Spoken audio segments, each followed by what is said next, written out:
السلام علیکم، بسم اللہ الرحمن الرحیم۔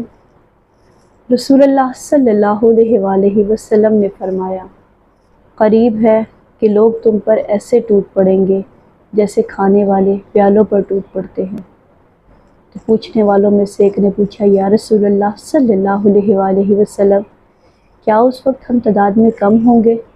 آپ صلی اللہ علیہ وآلہ وسلم نے فرمایا، نہیں، تم تعداد میں بہت زیادہ ہوگے، لیکن تم سمندر کی جھاگ کے برابر ہوگے۔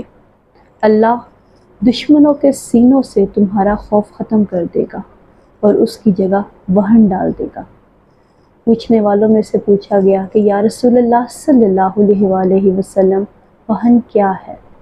آپ صلی اللہ علیہ وآلہ وسلم نے فرمایا، دنیا کی محبت اور اللہ کا جو ڈر ہے وہ ختم ہو جائے گا۔ موجودہ دور میں فلسطین کے جو حالات ہیں، غزہ کے جو حالات ہیں، وہ ہم سب کے سامنے ہیں، لیکن ہم سب بے حس قوم بنے اپنی دنیا کی محبت میں اتنے غرق ہو چکے ہیں کہ ہمیں کسی کی تکلیف نظر نہیں آ رہی۔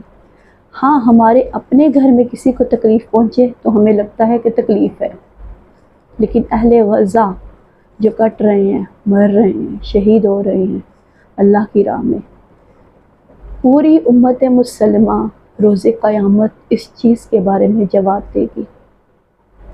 غزہ کے جو حالات ہیں، اس بیس پر ہی ہمارا روز قیامت حساب ہوگا کہ کنہوں نے ان کا ساتھ دیا اور کون لوگ ان سے دور بھاگے۔ اللہ تعالیٰ اہل فلسطین پر رحم و کرم کرے اور ہم سب کے گناہوں کو بخش دے، آمین۔